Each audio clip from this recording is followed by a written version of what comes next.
Oh, look, it was we were beaten in pretty much every facet of the game. I thought, to West Coast credit, they really came out.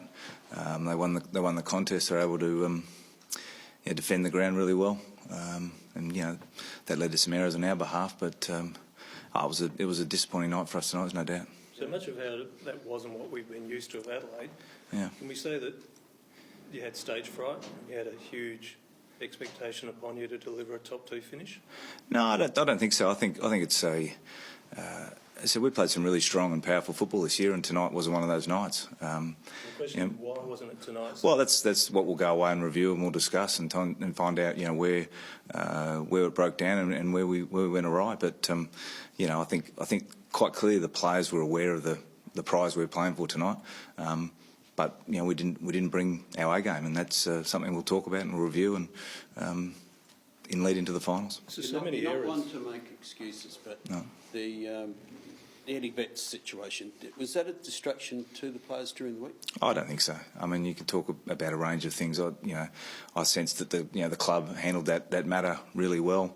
It was sort of put to bed by the middle of the week, and the focus was on the game tonight. As I said, unfortunately, we didn't perform, and we're ultimately accountable and responsible for that.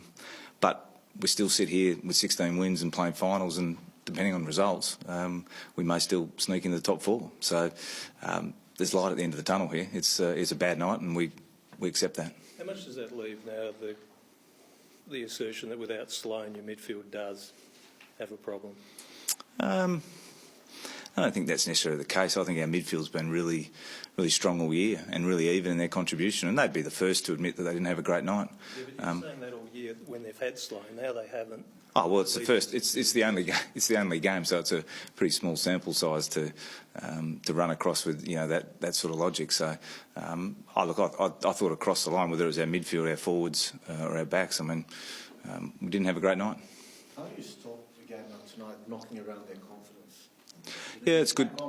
It's a good question. I mean, as I said, we've played some really good, strong, positive football, and I think we're capable of doing that. Coming into the finals, a real belief and trust in this group, and that's the challenge from a coaching viewpoint. And from us, we'll review the game, but we'll review the game in terms of, as we always do, what have we learned and what do we need to keep getting better at.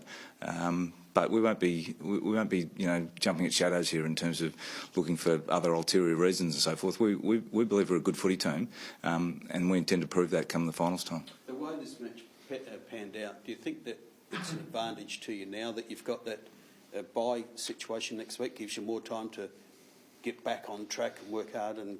We'll certainly get the opportunity to freshen the players up. Every club will get the same opportunity, so probably doesn't give us an advantage going into the next phase. But we understand clearly that we've got a couple of weeks to prepare for whenever that final may be, and once we find the draw out, then we'll set our program accordingly. Would you prefer to have a bit of continuity for the players so they can sort of bounce back from a game like this and just get straight back onto it? We'll review it pretty thoroughly, but we'll review it pretty quickly as well. As I said, we won't go sort of looking into corners and so forth. We're pretty clearly, and even with the players after the game, they've got a pretty clear view as to what didn't work for us tonight. And so, sometimes it's the simple things. As I said, with the contest as it was tonight, not winning our share put a lot of pressure on us. And when we did win the ball, often we turned that over, and that's partly due to some errors on our behalf and due to some pressure and some good defence from West Coast. How do you think you handled it? Was that not putting a harder tag on Andrew Gaff, given he had 41 touches and was so influential? Yeah, look, he was an influential player, and we just certainly discussed what to do with Andrew Gaff. We probably felt that at the time he was having that influence, but it was probably due to a whole range of other things, which was the way the game was being played. So he was an influential player, but I guess we went a different way in terms of from a strategy viewpoint. John, how do you feel you handled what was a pretty big test tonight at times when people were looking for something to come from your box, but it didn't seem to be much of a change-up? Well, we've played a certain way most of the year, and we felt really confident backing our players into play that way. There's two sides of that. We can throw the magnets up and completely try something different. And my feeling tonight was there were some fundamentals of how we were playing which we weren't executing well on.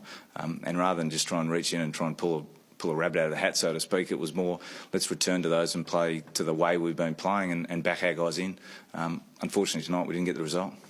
Do you need them more options than those fundamentals to stop the game that seemed to be drifting away pretty Well, we tried a few things, to be honest. We tried a few things which didn't give us any great leverage.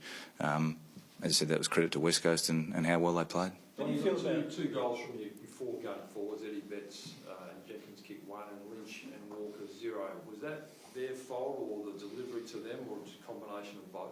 Oh, it's probably a combination, I would have thought. Bit of delivery, a bit of supply. And, that said, I thought in the third quarter we generated some real opportunities. We certainly won our share in the third quarter and we're starting to look promising. We kicked 7 points for the quarter.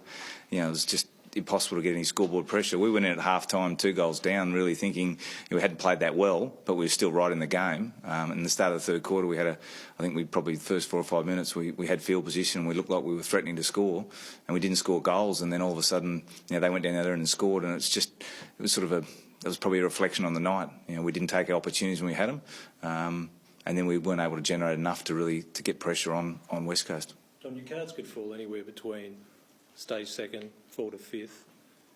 Is this a year where a team from 5th can go all the way to a grand final and win it? I think with the week's break, it's going to be an interesting year because I think what it'll do is it'll change a little bit that, you'll have sides probably fresher for that first week of the final. So, it's such probably an even competition, regardless of position. If you look at the ladder, I think there's 1 game between 1st and 7th. So that suggests to me that all sides are very capable. And we'll go into the finals with that belief and that confidence that we can have an impact, and that's what we'll plan to do. Do you feel if you do 4 or 5th though, that you can win 3 games in a row, and obviously 2 of those would have to be on the road to make the grand final? Yeah, well, that's going to be the challenge. So look, we'll wait and see exactly what happens over the weekend and assess opponent and where we finish. So unfortunately, by not winning tonight, we've taken that a little bit out of our hands, but that's the downside of the result. Was there any injury to Matt Crouch? Looked like he might have struggled with something there late in the game? Or? Nah, from all reports, he was fine. Yeah. Anyone else pick up injuries tonight? I'm trying to think. I think we had a couple of guys just put up a little bit sore, but with the 2-week break, we'd expect they'll be fine. Positive news with Brodie. That sounds looking like he's on the improve, so he should be available, and obviously we'll get Rory back as well. Paul Seaman? Yeah, he should be available. I know he started running on Thursday, Friday, so he should be up and going and hopefully available for selection for us as well. John, how do you feel about players finger pointing on the field? In what respect? As we saw Jake Lever do tonight, at one stage finger point to an opponent. Oh, I didn't see it, sorry. Do you like players? I think there's a level of demand and voice you need on the field, but there's a line there in terms of finding that. And look, we certainly want players to be communicating really strongly on the field. I'm not aware of the incident though, so it's hard for me to comment on it. Well, thanks, guys. Thanks, guys. Thank you.